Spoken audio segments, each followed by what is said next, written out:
जय माता दी दोस्तों। कैसे हैं आप सब। एक राजा था। उसके कोई पुत्र नहीं था।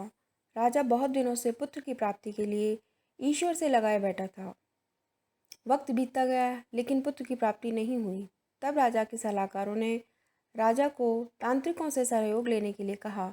राजा तांत्रिकों से मिला। तांत्रिकों की तरफ से राजा को सुझाव मिला कि यदि किसी बच्चे की बलि दे दी जाए तो राजा को पुत्र की प्राप्ति हो सकती है। राजा ने राज्य में ढिंढोरा पिटवाया कि जो अपना बच्चा बलि चढ़ाने के लिए राजा को देगा उसे राजा की तरफ से बहुत सारा धन दिया जाएगा। एक परिवार में कई गरीब बच्चे थे। गरीबी भी बहुत थी।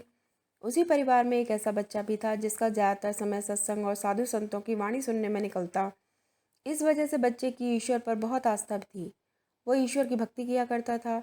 जब राज्य के सभी लोगों सहित इस गरीब परिवार को राजा के इस इनाम का पता चला तो परिवार को लगा कि क्यों ना इसे राजा को दे दिया जाए, क्योंकि ये तो निकम्मा है, कुछ काम धाम भी नहीं करता और हमारे किसी काम का भी नहीं है।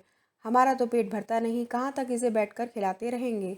और फिर एक बच्चा कम हो गया तो क्या फ़र्क पड़ता है, इसे देने पर राजा प्रसन्न होकर हमें बहुत सारा धन देगा।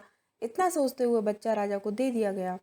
राजा ने बच्चे के बदले उसके परिवार को काफ़ी धन दिया। राजा के तांत्रिकों द्वारा बच्चे की बलि देने की तैयारी हो गई। राजा को भी बुला लिया गया। राजा और तांत्रिक दोनों के द्वारा बच्चे से यह पूछा गया कि तुम्हारी आखिरी इच्छा क्या है। बच्चे ने कहा कि मेरे लिए रेत मंगा दी जाए। राजा ने कहा बच्चे की इच्छा पूरी की जाए, अतः रेत मंगाया गया। बच्चे ने रेत से 4 ढेर बनाए। एक एक करके बच्चे ने 3 रेत के ढेरों को बुरी तरह से तोड़ दिया और चौथे के सामने हाथ जोड़कर बैठ गया और उसने राजा से कहा कि अब वो जो करना चाहते हैं आप लोग कर लें।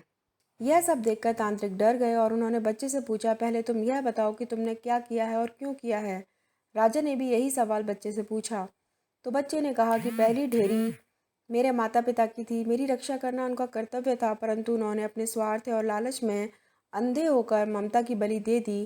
कर्तव्य का पालन न करके पैसे के लिए मुझे बेच दिया, इसलिए मैंने ये ढेरी तोड़ी।